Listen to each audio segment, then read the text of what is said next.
Halo, akam daawwattoota kiyyaa fayyaa nagaa baga jiraatanii har'a oduu miliixee kiiloo 4 irraa baatti tokkoon isinii qabadhee dhufee jira.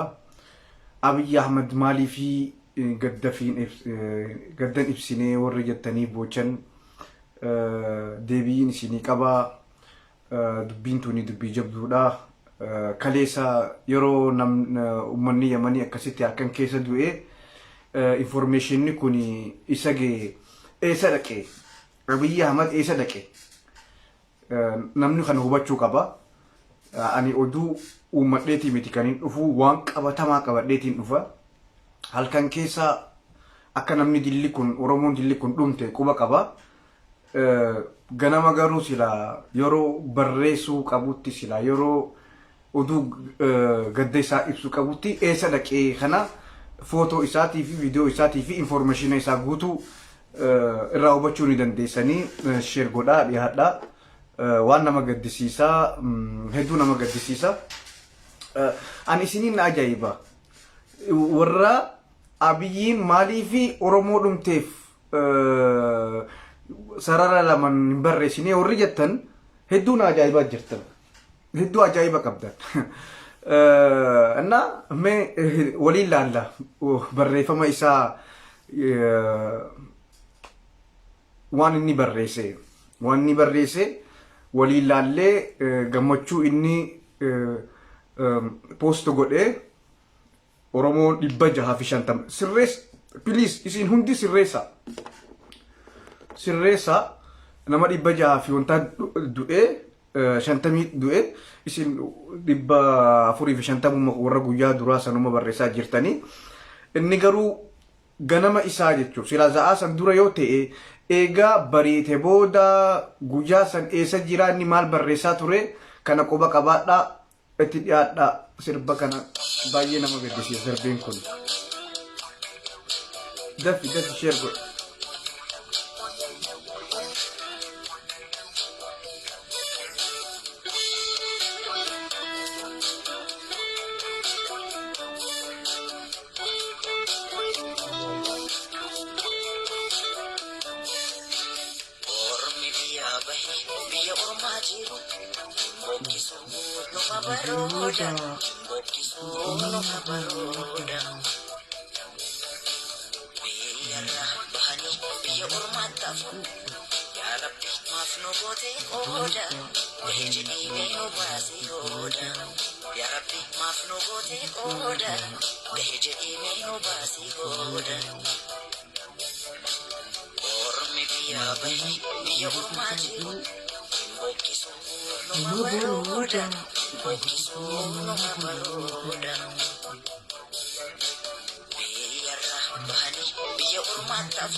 Dubbii ajaa'ibaati. Dubbii iti ajaa'ibaati.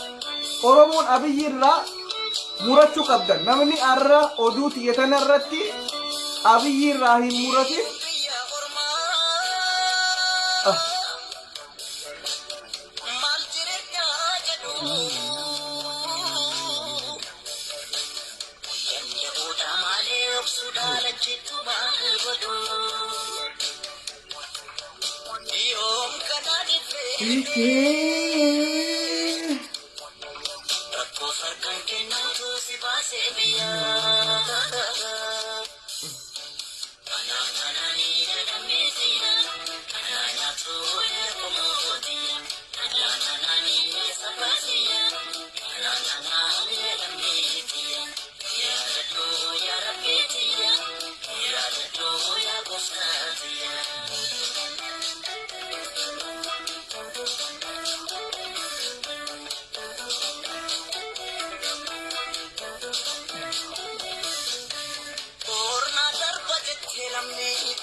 Dachenni jabaata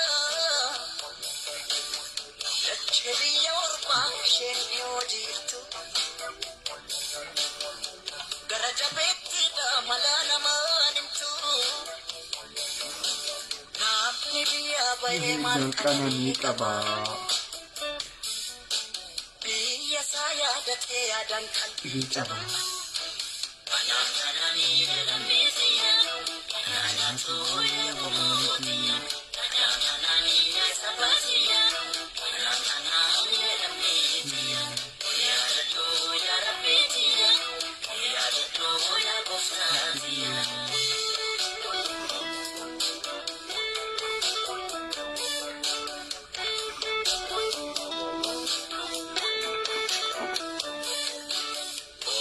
Biyya ormaa jiru bokkisuun numa barooda bokkisuun numa barooda biyyarra bahanii biyya ormaatti hafu yaa rabbi maaf nu goote qooda bahee jedhee mee nu baase hooda yaa rabbi maaf nu goote qooda. Haqqeen haadha mudumee jira. Siin isheen dhageessa nama 500 jigee jira. Sheer godha. Ormi biyya bahee biyya ormaa jiru bokkisuun numa barooda bokkisuun numa Min dubbadha bakka. Kitaabee muuziqaan kun yaazanii dhaaban. Gadda sirba gaddaati malee sirbaa miti. maaf nu goote qooda bahee jedhee mee nu baase hooda yaa rabbi maaf nu goote qooda bahee jedhee mee nu baase hooda.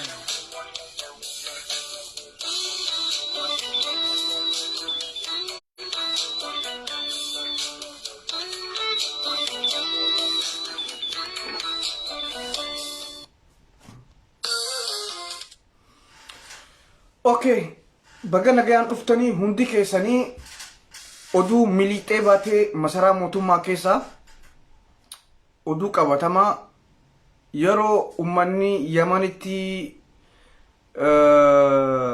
namni 650 ajjeefame nama 450 sirreessaa namni 650 kan du'e kan qabatamaadhaan jechuudha. Namni sanii olis du'e jira.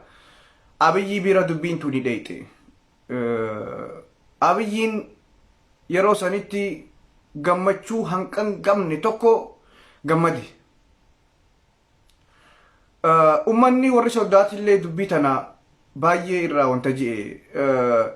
Isaa fi obboleessa isaa Daani'el Kibrat wajjin ganama sagantaa baafatanii sagantaa keessa hin turre proogiraama pirootokoolaa jira sigalee baruu naannoo Amaaraa deemaa baruu naannoo godina Jimmaa deemaa yookaan naannoo Oromiyaa keessatti sagantaa qaba sagantaan deema. Gaafa san sagantaa qabaachuu hin deemne. Ganama isaa yooniin ani sobe deemaatii profaayila Abiy Ahmad Ali ilaala. Naannoo Amaaraa dhaqeetii riqicha yookaan dildila maayila 380 eebise. Kuni jechuun gammachuu ibsachuudha. Barreessi jaanillee namni warri tokko tokko itti dubbatee ture. Ummanni kuni lammii Itoophiyaati hanqa fedhanillee yaadaan garaagarummaa qabaatan warri barreessi jaanii gorsituun isaanii tokkoo fi lamallee kan keessaa wanta kanallee lolee jiran. Garuu gammachuu oliitu itti dhaggeeffame. Kuni anaa miti. Siyaasaa fi miti. Namni tokko gaafa lammiin isaa 650 bakka tokkotti murruq tahee dhaqee riqicha eebisu jechuun baga duutanii gammachuu san akka nama keeka murateeti jechuudha. Namni Abiyyi irraa amma booda yaada qabu yookaan abdii qabu yoo jiraate maraataadha. Maraataa jechuu. Deemaatii amma fakkeenyaaf za'a takka dura za'a lama dura wanna san barreessee yookaan wanna san deemee eebisee yoo jettan okay hin dhageenye jenna. Wanni kuni garuu halkan keessa ta'e quba qaba. Ganama garuu proogiraama isaa alaa dhaqee madaa keenya irratti muka naqee keeka muree riqicha eebisee eegalame kana daandii Gondarii fi Goojjaam jidduu jiru wanta je kuni sagantaa beekaa itti baafate sagantaa keessa hin turre dhumaatii Oromoo irratti soogidda naquudha kuni. Oromoon baga duutee jechuudha Dr. Abiy. Namni siyaasaa hanqana hin bayne anaa qofaa miti. Ijoolleen biltsiginnaa hundi gadi baatee dubbii tana xiinxalaa turte. Kanaafin jala bu'ee ilaa dubbii masaraa mootummaa dubbiin tuni wantallee waca kaastee jirti. Bubbultee dhaga'uun keessaniin oolu. Inni garuu ganama ka'eeti bariisaadhaan ka'ee Orooppilaanii fudhatee naannoo Amaaraaf dhaqee gammachuu isaatti oole jechuu du'a quba qabaachuu beeynaan jechuu silaa wanni kuni sa'aatii boodaa taate rakkoo hin qabu halkan keessa ganama garuu ni arka feesbuukoota isaa quba qaba feesbuuk irra nama kumtakkaatiifu information kannaaf yeroo asoo nuti warri feesbuukaan dhageenye Abiyyi bira dhayte Oromoo maaliiniin garaa guba warra soddaa dhaqeetiin riqicha san laalaa kun olaal kun olaala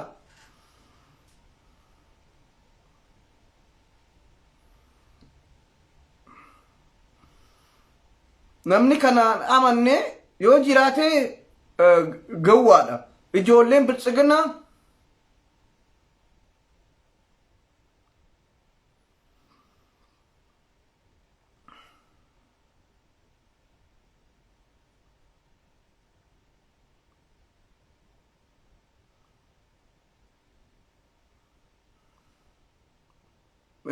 kun olaala amma agartanii wanna kana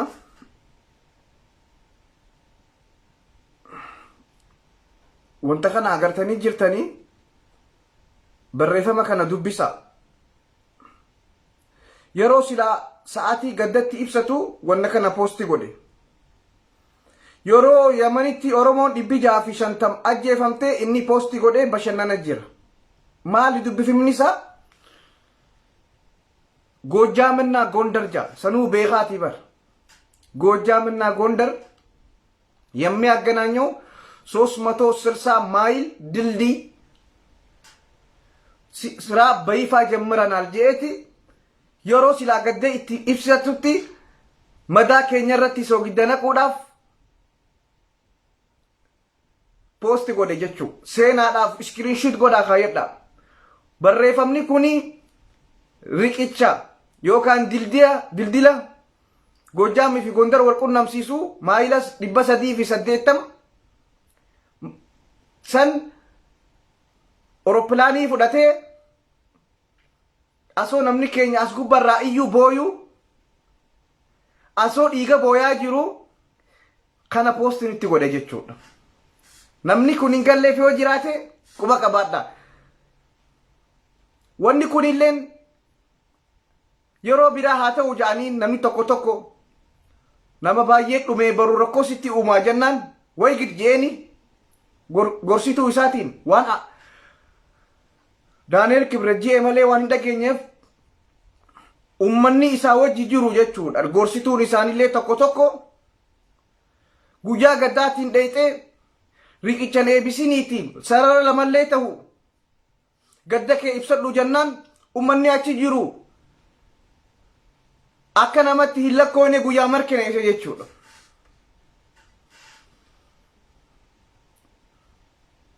Ani abbaan fedhe diinni kiyya sabni diina joonan sabaan diina hin jiru yoo sabni sanillee diina ta'e guyyaa namni 650 ajjeefame kaabinee gandaatillee ta'u gammachuu akkanaa hin ibsadhu jechuudha.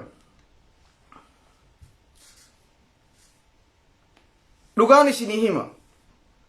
Abiyyiin riqicha Gojaamii fi Gondar dhaqee eebisuun guyyaa namni 600 fi wanta jechuun maal fiddaniidha. Isin Itoophiyaa miti, isin Oromoodha. Oromoon baga duutee ilil jechuu isaati. Namni kana wakkatu yoo jiraate rakkina biraa qaba jechuudha. gorsituu isaatiitiitu mormeen wanni kuni balaa sitti dhalaa jennaan Oromoon humaan fidduu ummanni san Oromoodha malee Itoophiyaa miti yaada ja'uudhaanii dhaqee riqicha eebisiise jechuudha. Za'aan yeroon inni itti wanni kun itti ta'eefi hin dhageenya kan jenne halkan keessa inni garuu halkan sana asoon gaddan ibsatini ganama asoon ibsatini za'aatii boodaa dhaqeeti riqicha Awurooppilaanii isaa fudhatee ummanni eega lubbuun baatee za'aatii 12 booda jechuudha. Garaagarummaa za'aatii 12 booda dhaqee gammachuu isaa naannoo Amaaraatti ibsachaa ture jechuudha.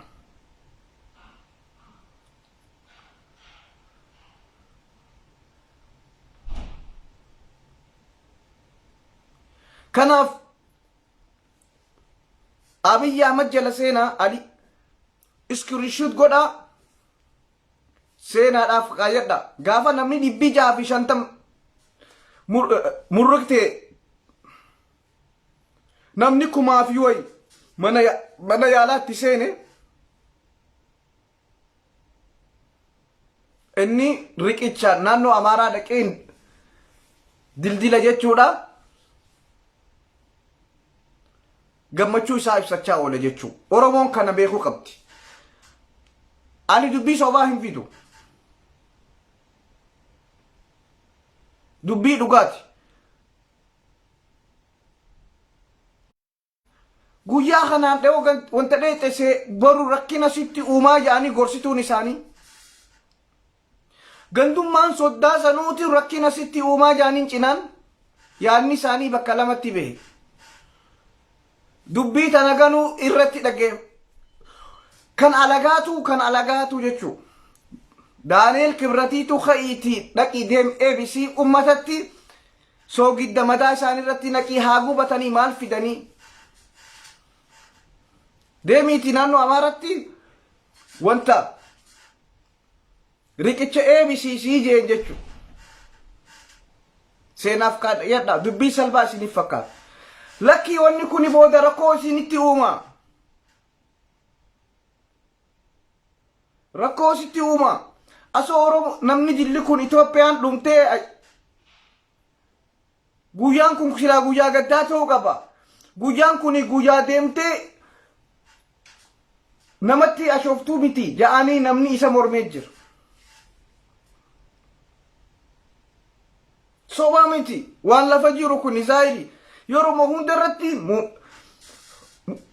waajjira ministeeraa keessatti gorsituu hedduun jira yaada adda addaati kanam yaada san keessarraa garuu heddumminni guyyaan kun rakkoo arra namni biltsiginnaa ta'e hundallee itti garagalaa jira jechuudha. Sababa sarara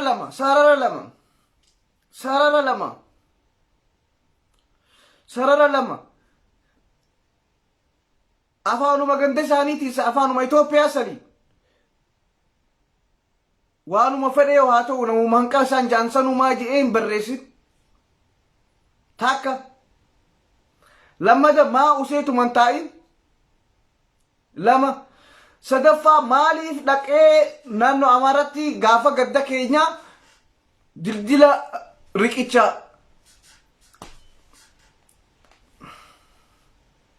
ajaa'iba dubbiin tun.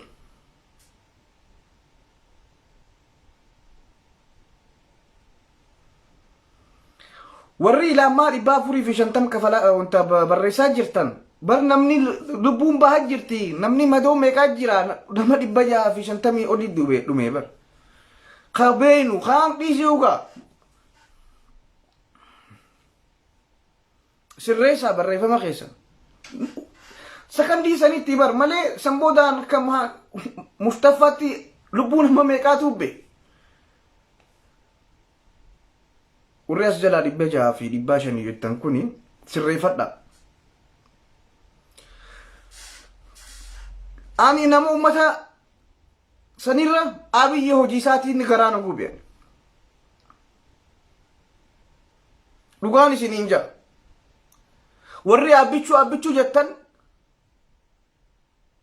ijoolleen achitti dhumte ijoollee Oromooti, ijoollee Sigmooti, ijoollee Jimmaati, ijoollee Sikkoo Mandooti, ijoollee Wallooti, ijoollee Harargeeti. takka hundaa keessa jira. Addaan qooduu hin dandeessu tokkuma. Ganda takkollee ta'ullee ispeeshaalii warra kutaa kanaati. Baay'inni achi keessa akka dhume. Tokkotti amma isinii maxxanseen. Ni jirti ijoolleen Sigmoo keessa, ijoolleen Jimmaa ni jirti, ijoollee Saaqataatii jira. Godina aanaa Jimmaa keessa hin jirre hin jira. Arrama isinitti hin dhaggeeffamu. Muummichi ministeeraa itti dhaggeeffachuu hin qabu. Oromoon baga duutee deemee riqicha ka'ee bisiisu. Asoo gursituun isaa dhaabbadhu wanni kuni nun baasu. Siyaasaa nurraa balleessaati mee barreessi. Aboo rabbi sadaadhuuti mee sararuma lama barreessii jaanii gorsituun isaanii gorsituun kuni gurbee hedduu qabdi sii galee gamanaa fi gamana. Kan Daani'el Kibrat fudhatee deemiiti mee wanta eebisisi jeen. Riqicha Gojaamii fi Gondar dhaqiiti. Gaafa gaddaa jechuun.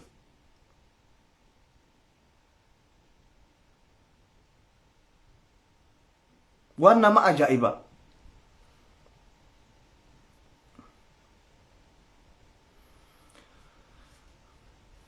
Saba fedhellee ta'uu bar tokko katti dhaggeeffamuu jira. Dubbii tan akkasitti miliisee baase jechuudha.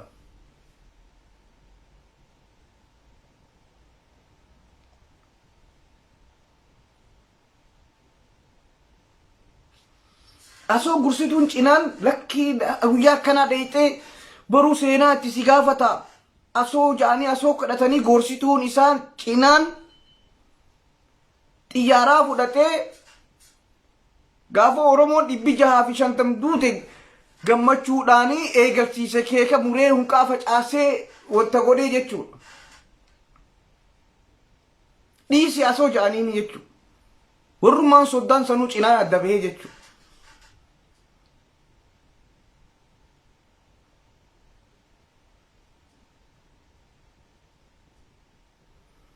Kanaaf warri deebar ijoollummaa dhiiga keetii bar ijoollee Jimmaatii bar achi keessa murruqtee bar cinaan ijoolluma ganda keetii ijoollee harka keetii dhalattee bar ijoolleen achitti dhumuu jirtu bar.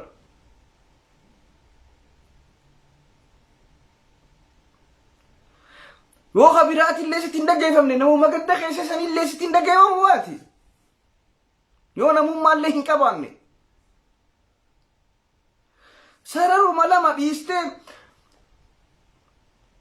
dildila yookaan riqicha guyyaa biraa maan godhin guyyaa Oromoon itti gaddi deemtee maaliif hunqaa facaastee keeka murtee bashannanta. Asoo dhiisi siin jaanii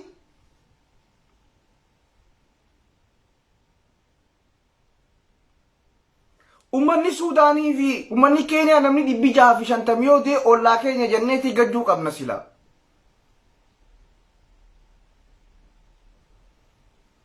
Unkaan nama saba keetii Itoophiyaa bira deebi'ee saba kee dhiiga kee sanuu ijoollee naannoo keetiiti irra guddaanaa.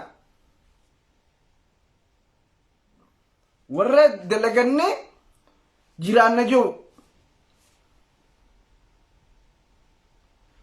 Addunyaa kana gubarratti waan akkanaa dhagee hin beeku. Muummicha ministeeraa ta'ee nama ganda isaa namni dillisan irraa du'e nama saba isaa namni dillisan irraa du'e nama dhaqee keeka muree riqicha eegalchiisu. Asoo gorsituun isaa wanni kuni maqaa si balleessa. Siyaasaa keessirraa balleessa.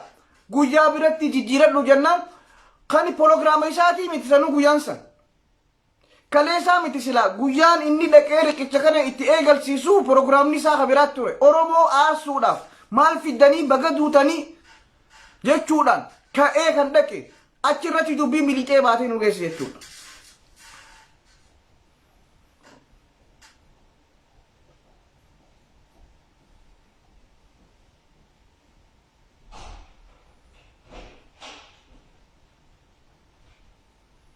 baay'ee nama gaddisiisa wallahi baay'ee nama gaddisiisa seenaadhaaf wanta kana kaayyadhaa iskiriishuut godhaatiin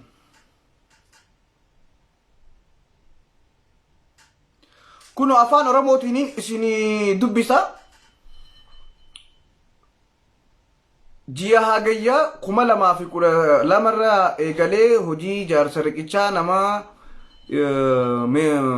maayila 308 Gojaamii fi Gondaritti wal qunnamsiisuu jalqabsiifnee turre hojii sa'aatii akka ture har'a argine gaafa oromoon dhuqee deemee arke jechuudha gaafa oromoon wanta jee gammachuu isa jechuudha afaan oromootiin isa nu ibsa silaa wanni kun barreeffamni kun silaa barreeffama gaddatti silaa kana dhiiseetii kana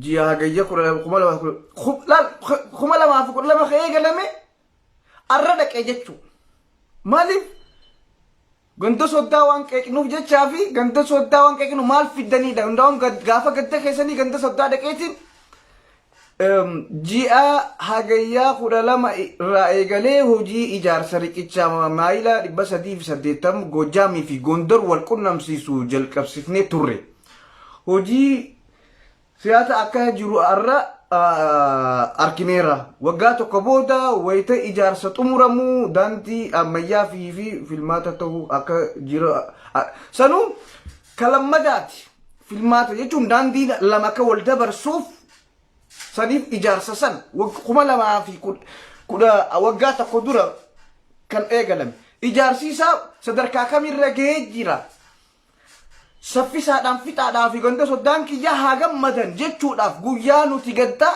dhaqe jechuudha. Kuniifa isa irra suuraa fi miti.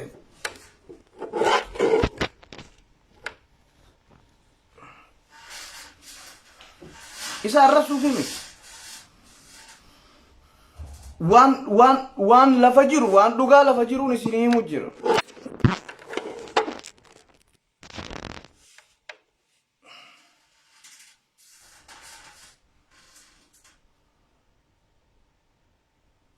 Bueno, la.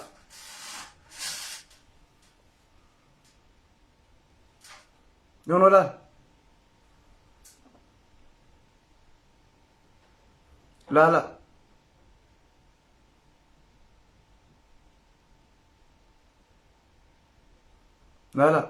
Bueno, la. Oromo, la.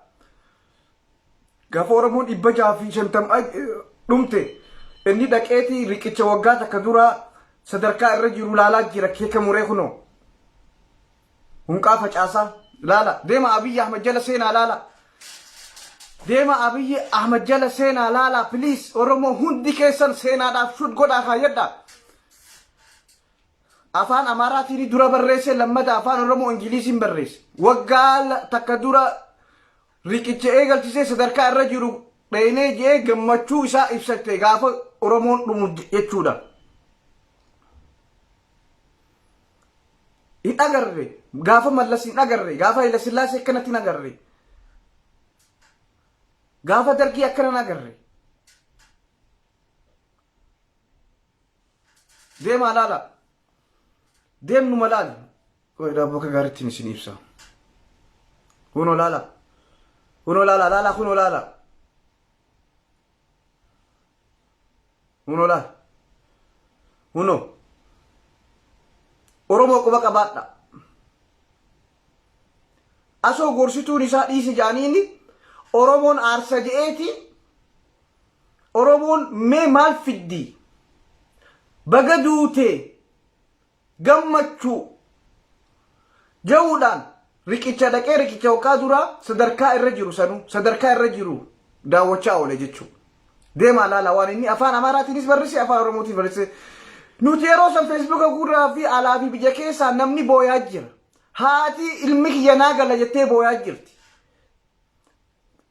Abiyoot Kaasaayee kun akkanatti jira laala.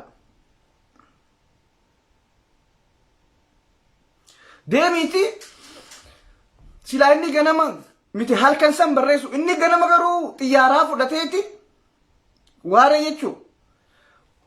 Mee maal fiddanii hin barreessu gadda keessanis hin barreessu indaa'uun gammachuun dhaqaa jee silaa gaafa eebaatii mii keekni kan muramu inni gaafa hojii sadarkaa irra ga'e dhaqooti bashannanaa daansii taphachaa ture.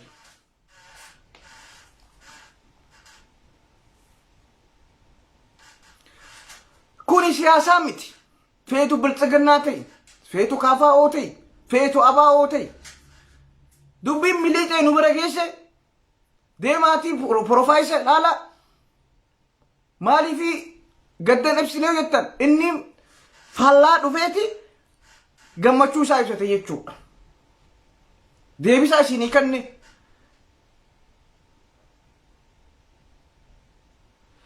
deebii isinii kanne baga duutanii baga Oromoon duutee jee jechuudha.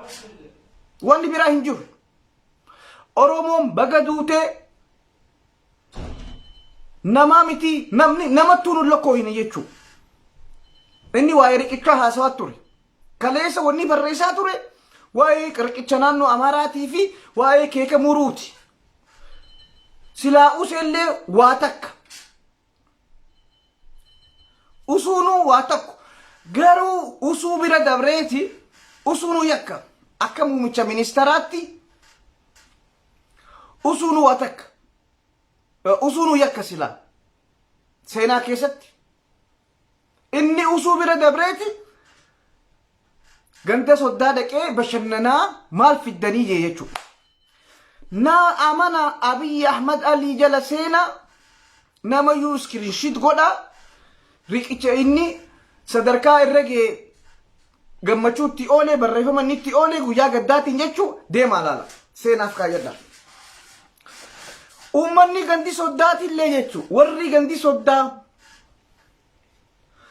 waan tiim Daani'el Kibratiin ta'in hedduudha gorsituun tun hedduu sii galee aboonni kuni seenaa kee balleessa meenuma fakkeessiitti sarara lama barreessii jaaniin gandi soddaa lakki baga dhumanii ummanni san Itoophiyaa miti warra diina Itoophiyaati malee je'ee deebisee oduu kunoogaa maal jennee siniif nagaa. Isaan diina Itoophiyaati Itoophiyaa miti jee.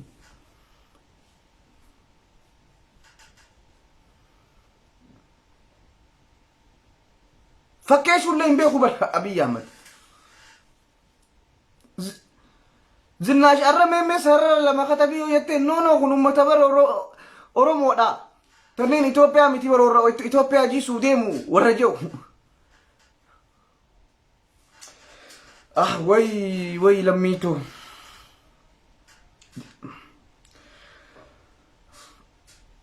Oduun achi keessatti haasawamte takka nun dabartu. Masaraa mootummaa mitiiti. Ji'a gubbatti yoo haasawtan miliixeen nu geessi. Akkuma miliixeen nu geessitti isiniif inne isiniif gabaa jenna. Quba qabaadha. Ararraa jalqabee namni Abiyyiirraa abdii qabaatu yoo jiraate maraataadha. Akkasiitis haceeqiyya kana dhaggeeffadhaati adda ba'a. Nuti guyyaa kana booyaa oolle inni keeka muraa oolle jechuudha. Deemaatii Abiy Ahmad ilaala riqicha.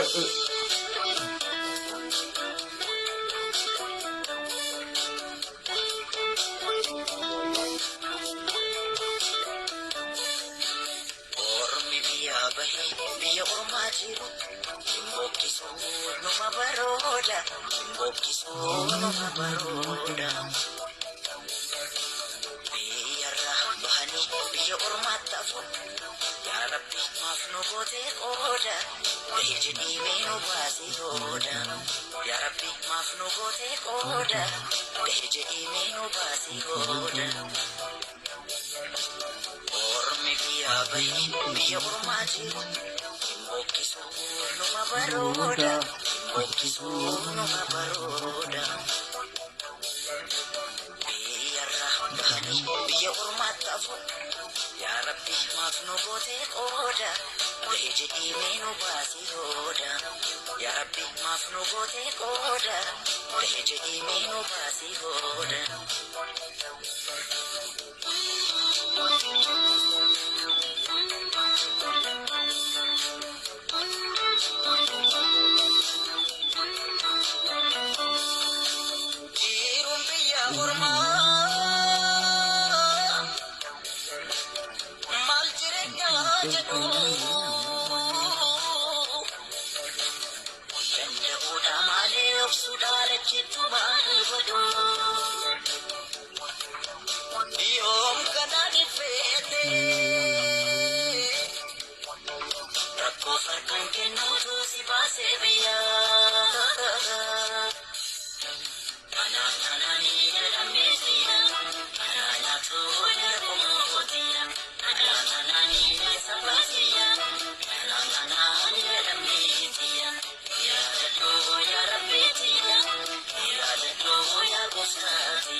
waan tokko asirratti waan inni isin ibsu jira.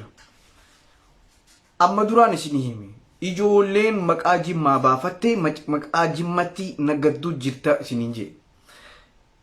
Laal Oromoo jimmaan kan dhugaa arra booyaa jiran lammiin isaa waan dhumteef jecha. Warri maqaa jimmaatiin kan biraa cinaan jechuudha maqaa jimmaatiin nagadu arrallee koflaa jira jechuudha. Ijoolleen jimmaa namni isaanirra booye isaanirra dhumee sin jiru isaanirra gaddee sin jiru jechuudha. Warri kaan warra maqaa jimmaatiin nagadu jeetiin isin himee jira. Amma asirratti maqaa jimmaa lamaan harkaa jira. Takka kan saba isaatiif booye obboleeyyan isaa kan dhumaaf booyaa jirudha. Tokko warra maqaa jimmaatiin nagadaa arrallee koflaa jiru jechuudha. Namni 650 dhumee ijoolleen jimmaa hin kofaltu. Ijoolleen jimmaa qulqulluun hin kofaltu. Wallahi wabillahi hanqa fedhe bilchignaa haa deeggaru, hanqa fedhe kaafaa'u haa deeggaru, hanqa fedhe waan fedhe haa deeggaru. Gadda kaleessa Oromoo ol gaddisaati. Oromoo ol booya. Arra garuu guyyaan tisaati laman arra ijoollee maqaa jimmaatiin banatte jechuudha. Namni arrallee fakkeessu hin danda'ella. Maqaa jimmaatiin naggadachuudha. Amma warri maqaa jimmaa ani fireendumaa waliin qabnu hundi booyaa jira. Nu ol booyaa jira. Garuu warri as jala deemee kofluu warri ijoollee Yamanitti gammadaa jiru maqaa jimmaa baafatee jechuudha. Arragiin saaxilamuu isaaniiti laala.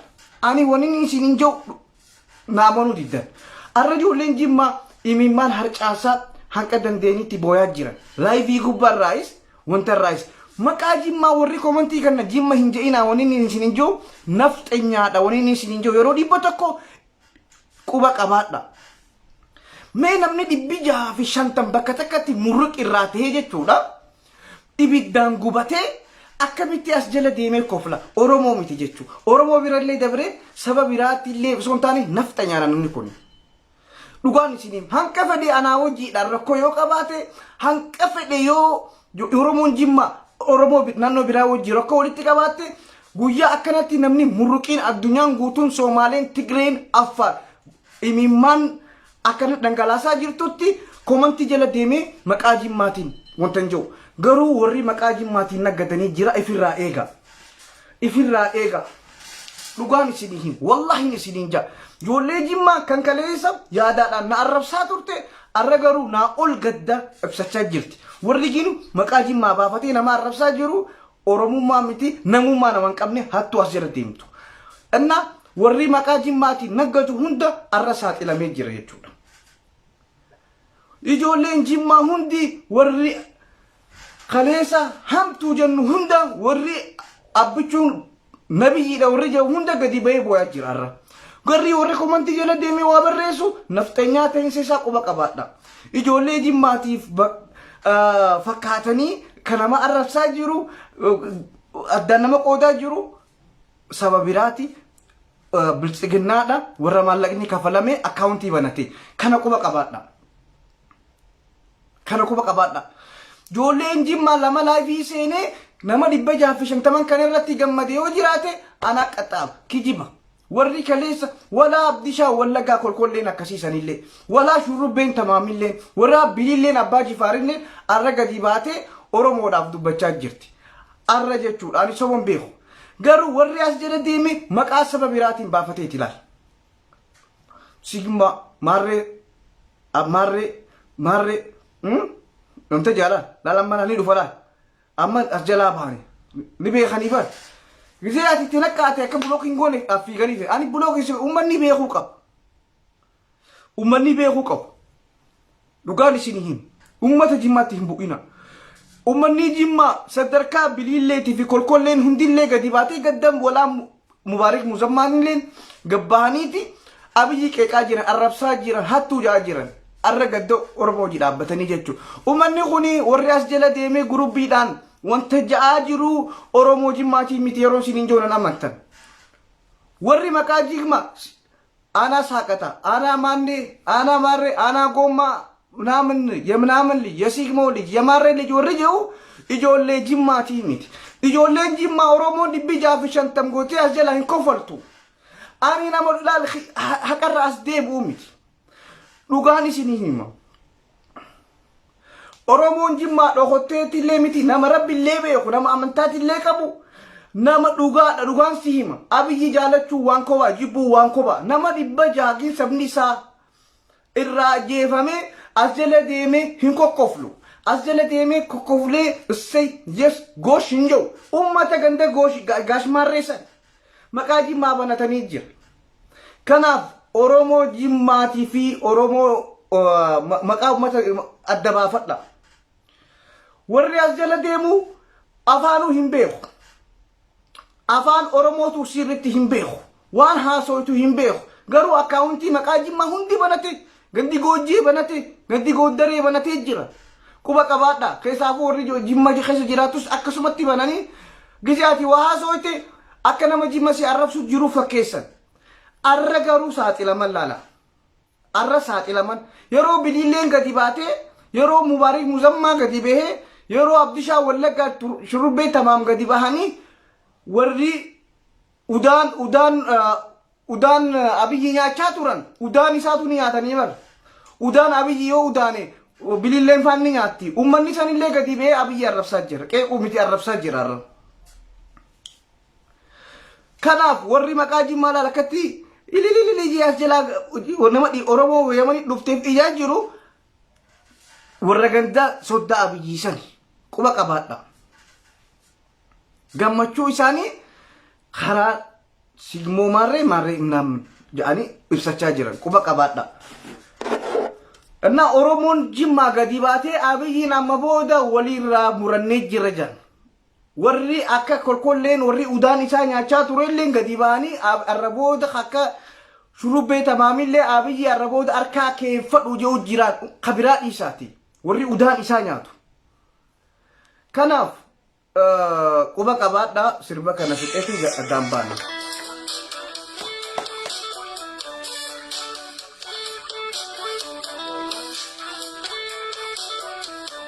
Ormi biya bahi biya ormaa jiru bokkisuu numa barooda bokkisuu numa barooda biyyarra bahanii biyya ormaatti hafu yaa rabbi maaf nu goote qooda bahee jedhee nu baase hooda yaa rabbi maaf nu goote qooda bahee jedhee nu baase hooda. Ormi biya bahi biya ormaa jiru bokkisuu numa barooda bokkisuu numa barooda biyyarra bahanii biyya ormaatti hafu yaa rabbi maaf nu goote qooda bahee jedhee nu baase hooda yaa rabbi maaf nu goote qooda bahee jedhee nu baase hooda.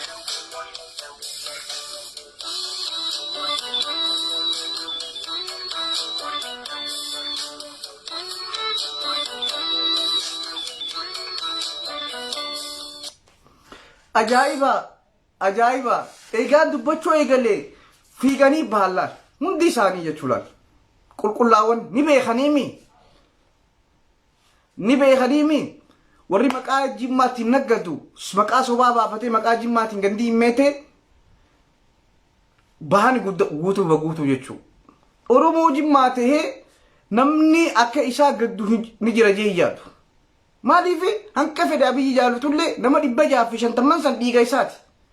Gadi yaa'anii warri laayifii guutuuba guutuu warri kalee udaan isaallee nyaatu udaanullee warri nyaatu. Gadi bahanii Abiyyi irraa amma booda irraa murannee Abiyyi Oromoo miti Oromoof hin dhaabbanne amma booda qabsootti jiru jira warri akka kolkolleen as gubbaarraa yitu jechuudha. Kuni garuu maqaa baafateeti. Akkatti fiigan laal. Guutti keessaa yaa ni beekan. Malee namni 600 Oromoon ajjeefamtee namni akkamitti ashaangulitii hoflaa erga. Hin ergu Oromoo ta'e. Oromoo miti illee saba biraallee yoo nafxenyaa ta'e malee. Akkasi quba qabaadho. Nageetti oduun miliqee tana asumatti dhaabna. Abiyyiin gammachuu oliitti halee gammate. Oromoon 650 dhumuun isaa gammachuu oliiti. Isaaf akka nama cidhaati. Akka nama guyyaa dhalateeti. Guyyaa dhaloota Abiyyi Ahmad. Silaa taateef happy birthday jeeti keeka muree gammachuu laayiviidhaan dhufa silaa. Gammachuu Oromooti. Anaa miti kan jee ifiif dhaqee riqicha waggaa takka duraa yookaan jildila waggaa takka duraa keeka muree hunqaa facaasee ganda soddaa kiyyaa isiniin badhaasa jaa oole kalee jechuun gaafa nuti gandetti oolle asoo warri soddaatu dhiisi itti fayyadamuu fedhan warri soddaa kun isinii galee warri soddaa kun itti fayyadamuu fedhan. Abiyyiidhaan Oromoo ajjeesuu ni danda'an, Abiyyiidhaan Oromoo addaa qooduu ni danda'an, Abiyyiidhaan Oromoo lafarraa fixuu ni danda'an. Maaliif Abiyyi aangoorra jira ja'aniiti namuu wanta jaan. Amma bobaa isaa jala abbaa fedhee ajjeesan, abbaa fedhee nama isaan dura dhaabbate, nama ganda soddaa dura dhaabbate ni ajjeesan jechuudha. Ati kana ajjeesuu jiru Abiyyi jette garuu isaanis duduubaas ajjeesaa jira jechuudha. Kanaaf Abiyyi ni jabeessa. Mee amma diraamaan kun nurraa bahati dhaabbadhu. Mee guyyaa kana guyyaa gaddaati hin dhaqini riqicha eebisini riqicha hin daawwatini guyyaan kun guyyaa gaddaati mee dhaabbadhu yoo gaddallee mormii cimaa kee masaraa mootummaa keessatti hanqa jaartiitti jechuudha. Dubbii warra Yaman kanatti isaan Itoophiyaa miti Oromoodha. Warra Itoophiyaa je'eeti ummata amansiisee kee achi dhaqee hunqaa facaasaa keeka muraa oola jechuun guyyaa gaddaatiin. Akkasii quba qabaadha. Yoonan amanne afaan Amaaraatiin afaan Oromootiinis barreessi jira. Riqicha inni dhaqee gaafa nuti gadde gaafa oolle inni kaleessa akkaataatti oolle deemaa laala. Yookaanis warri amma seentan laala kun kotta. Kun laala. Inni gammachuu kanatti oole. Gammachuu kanatti oole yarra inni.